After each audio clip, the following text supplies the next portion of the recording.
Welcome back to Nick Lenz's Comic Corner Classic Lesson Known Classics. This is episode number 2966 and Doubleshot 2860. We're here reviewing a trade for Red Robin, the last one for Red Robin, and a trade for Steel. We're discussing Red Robin, the 7 Days of Death. Yum. Okay, so this book had collected issues 1821, 23, 26 of the Red Robin series, plus issue 92 of Teen Titans Volume 3. I am actually going to be skipping over issue 20 for this book, and I'm also skipping over the issue 92 for Teen Titans, because I discussed already in a Teen Titans trade. So in the first couple issues of this book, it's basically Red Robin dealing with Red Star, the former Starfire, who has been a member of the Teen Titans back in the 60s, so he's a former Titan. And he's here, basically, in this book. He's here for, like, 2 issues. By the way, we have Fabian Caesar and Marcus 2 on the artwork. Yep. So, yeah, it's called The Rabbit Hole. It's a quick 2-part story, which leads into the Teen Titans feature.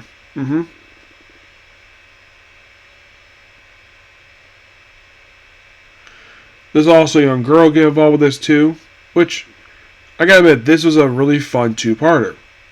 Next up is issue 21. 21 is a standalone issue that leads into Judgment Gotham. Yeah, that's the next thing here. It's like... Oh yeah, this actually is part 3 of the story because they had to take a break because of a crossover with Teen Titans, but yeah. The back here with this story here, him taking on various foes. He also gets a slight update to his outfit. Yes, he does. Like at first he's wearing the outfit he wore at the start of the series, and then he switches from the cowl to like a similar style outfit that Nightwing wears, with the emblem in the middle, not over here, and he's wearing a mask.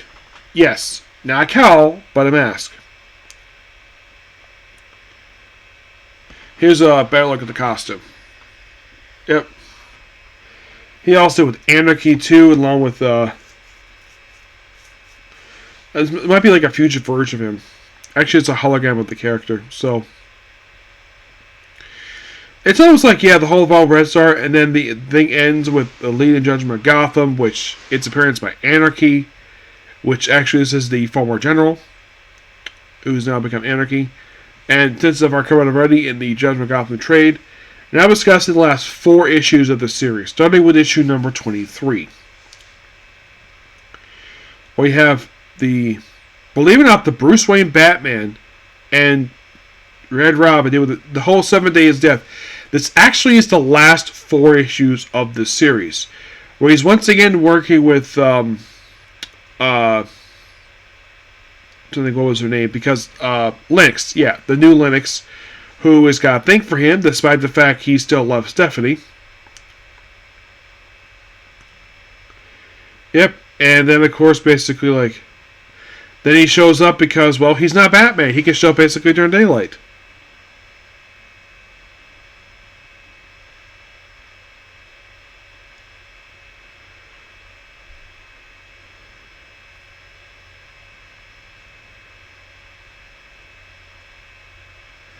He goes with fire, and of course, then he teams up with the Dick Grayson Batman.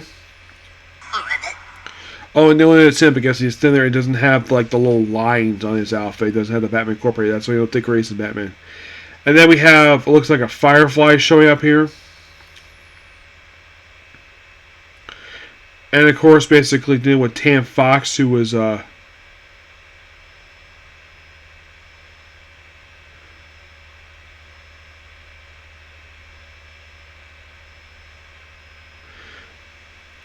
I don't think it's Tim, I think it's somebody else. So basically, this leads into an encounter with these bunch of armored people. Yes, and the very next issue deals with his encounter in issue 24.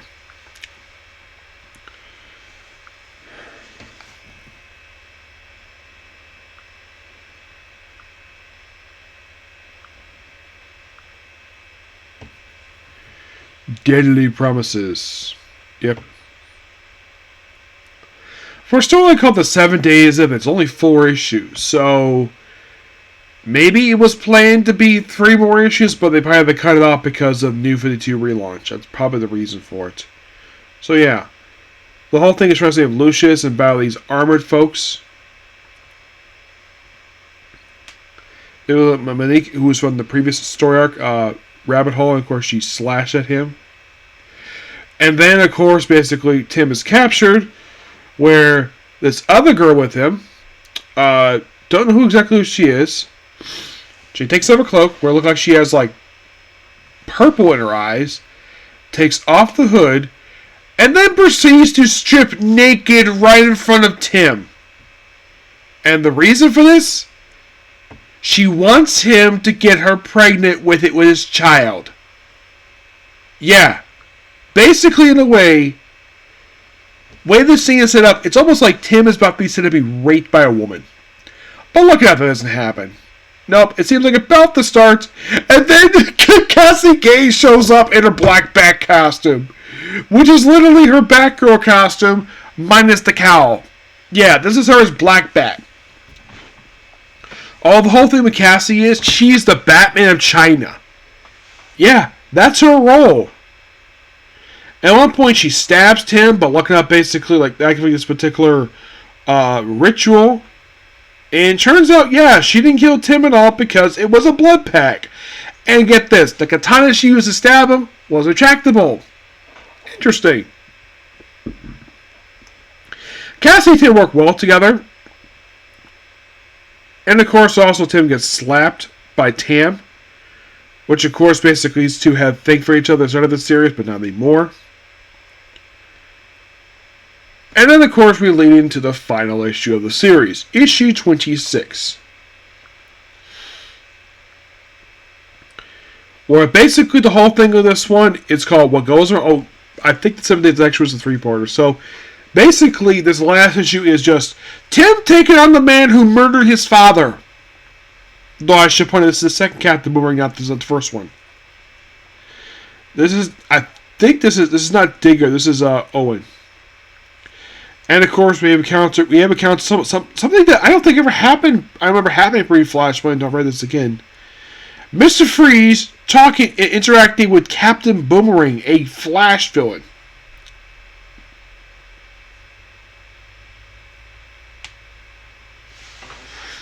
Yeah, the book ends with Tim taking off his cowl, and it seems like something's more going to happen here, but nope. Doesn't happen because the series ended because New 52. But what do I think of these last issues of this book, for this trade here? I thought they were amazing. Really good book. I think Nicieza did an excellent job with the book. This one was something might think of Nicieza. He did a good job with these issues. They actually were interesting. They were engaging. I didn't feel like he basically felt tired afterwards. I heard basically he's referred to as a hack writer by one of his former collaborators, Rob Liefeld. I'm not sure where he gets that from, but that's basically what he told me. He mentioned to me when I mentioned that to him on one of his Whatnot streams. So, I'm going to give Red Robin, 7 Days of Death, a 9 out of 10. Now, final thoughts on the Red Robin series. Red Robin. Yum. Last time I tell that joke. Excellent book. And sadly put, this will be Tim Drake's last official book into the awful Tim Drake Robin series. Which, I don't count that as official ongoing series for Tim because it's garbage. It has something in it that nobody wanted. And also the writer was somebody people hated. And it is shocking that book lasted 10 issues.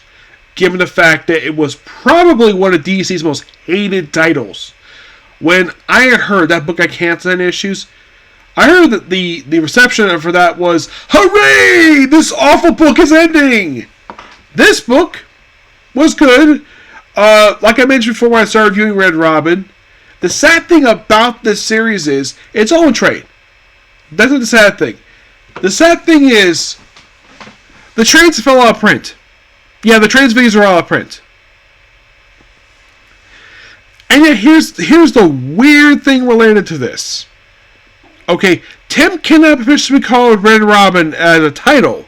He can use the title as a title for himself in the books, but he can't call the title Red Robin because apparently of the name Red Robin associated with the restaurant. Yes.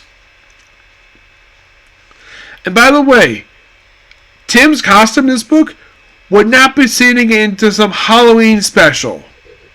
In like some one-shot years later. Because when New 52 started, they decided to give him a complete makeover. Go back wearing a domino mask and give him basically freaking glider wings. That's Jim Lee's redesign for you. A design he had for several years. He didn't finally stop wearing it until 2016. He went out for 5 years. And kind of his current outfit, he's worn that since mostly since 2016. With the exception of a brief period of time of Young Justice. Excuse me, but yeah. With this, basically, Tim Drake is done. I have thoroughly enjoyed reviewing the Tim Drake Robin books. I think his original ongoing series by Chuck Dixon. I think there's no denying he had the best run of this book. And in my honest opinion, the book did suffer when he left. Oh yeah, it suffered pretty badly. It didn't feel consistent. It felt as though the stuff that he was establishing when the book was first started was all dropped. It's like, okay, so his last issue he had Tim sell the Red Bird. Though when he came back to the book briefly, he got it back mysteriously. Don't know why, but he did.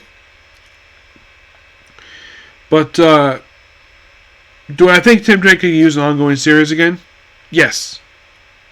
But not with Megan Fitzmartin. Oh no. Keep her far away from Tim as possible. I would suggest just call the book Robin Tim Drake.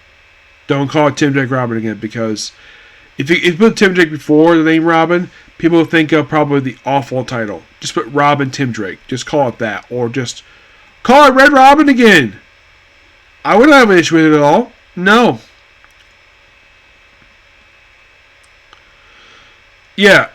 You might be thinking, well, what about the issue with the Red Robin restaurant? Well, as long as you don't use the logo that's associated with Red Robin restaurant, you're perfectly fine. Just the name Red Robin, just use a slightly altered thing and shouldn't have much for copyright issue. Okay, next up we have is Steel, a celebration of 30 years. I'm not going to review a lot of this book because the last book I've discussed already, and this book collects Avengers Superman 500, Superman Man of Steel 22, 100, and 122. It also collects Steel, Volume 2 issues 1, 34, and Volume 3 number 1. Just like Limited 35. Action Comics Volume 2 number 4. Collects both stories in there. Suicide Squad Volume 4. Converge of Superman and Steel 1 through 2. And the 30th anniversary special story for Steel. First two stories skipping over because basically those were discussed in other stories. So, first discussed here is going to be Steel number 1. The whole thing with Avengers Superman 500, that was debut of Steel, and that was another story. This is basically Steel's first comic. From the pages of Superman, Reign of Tomorrow by Louise Simonson. Yep. So most of the point, it's him going back to his hometown. I think this is supposed to be, he goes back to DC. We have debut of a character who is still actually around this very day. A character by the name of Natasha. Steel's niece, who later became Steel herself a year later. We also have basically him saving her life from these other people who are attacking him. And then, of course, he runs into his grandma.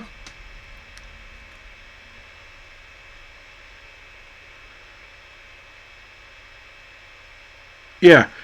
Every time about the Black Superman thing, you have Steel fighting against people against his own family. And eventually he puts in the Steel up, but he takes off the S because he wants to be something else. He does not want to be like carbon copy Superman. So Then by the end of the first issue, he puts on his Steel outfit, which is the variant, just basically the same outfit before without the S. It was his choice. And then moving to issue 34, which they collect in here. Now, I've already discussed issue 6, so we have already discussed the main issues. I'll be skipping those issues because, well, I've already discussed already. This was not written by Louis Simon, this is written by Christopher Priest. This is basically the whole thing is like, at this point, he went back, put the S back on his outfit after taking it off. So most of what you have basically with crime and like visiting people and just doing his own thing. But yeah, Priest does an excellent job writing this book.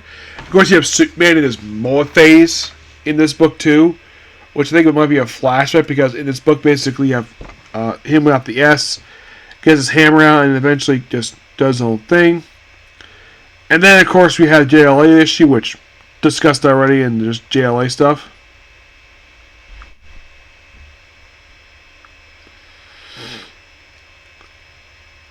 One of the JLA trailer I discussed that, and Man of Steel 100 discussed already. Thanks to my reviews, my long project I did when discussing the post-crisis Superman up until like a certain point, basically with diamond numbering.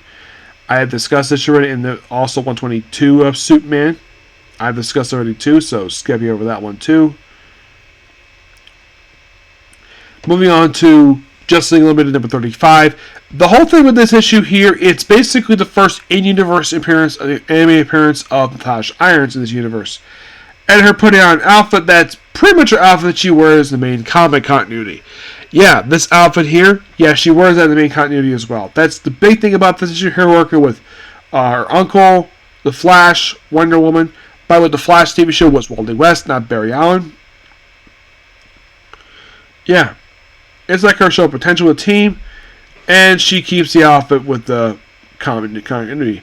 Next up, basically, is the last book discussed here, which is going to be, well, not like the last book, but there's more books there, a couple more books. Next up is Steel Volume number 1, Reign of Doomsday. This is actually the start of the Reign of Doomsday crossover. We'll start with this book, also of issue Outsiders, the Ain't Ever Suit Batman, and issues like America, and issue Superboy. This is basically Steel. This is part 1 of the story by Steve Litos, Ed Baines in the artwork. It's mostly about him getting beaten up by Doomsday. The whole thing, and of course you have this little Iron Man style sequence. He puts on the outfit like he's freaking Iron Man. Yeah, because of all that point. And we have Superboy being him with his knees tied. This like he wasn't wearing this at this point. Nope.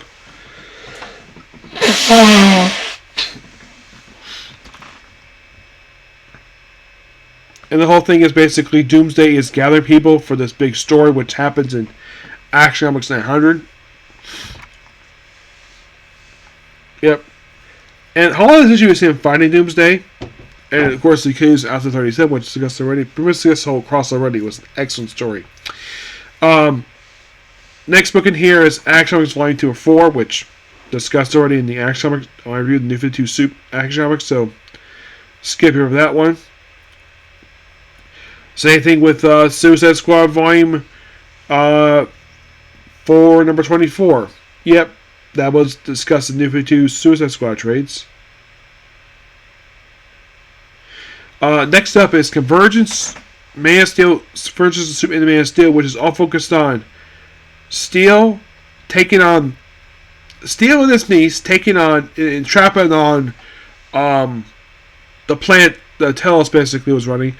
And them taking on the cast of Gen 13 in this book. Also do with Mutated Cat. That's kind of basically what happens over the course of 2 issues. Yes. Them versus Gen 13, which is an interesting idea. Given the fact they both made their debut in the 90s, and, well, why not? And plus, I love this cover here of, you have Gen 13 on this side here. It's like a, basically the villain of the story is Parasite. Yeah. Also, Steel gets a mutated armor that he puts on. Yep. And of course, he fights Gen 13, wins. And then we have, look like a backup story.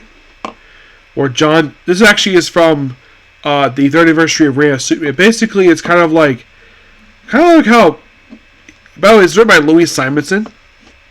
Which I think would be like the last, it's basically him It kind of reveals what he was up to prior to Superman's death, and now we have all the beginning. Excellent trade. Excellent. If you're a fan of Steel, check this book out. Because this book is just excellent. Every single issue in this book is pretty good.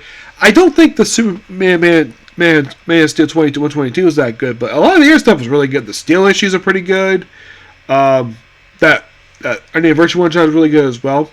Just a good book overall. I give this book roughly a 9 out of 10. Yep. So yeah, that's particularly a particular review. Please be sure to like, comment, subscribe, turn notifications, and do the dislike button. Well, next up basically is going to be, well, more Hero, who was Banner's Party. Banner's Party. With, I do have 2 more comic corners ready to go, but I'm going to get ready soon, so I will see you all later.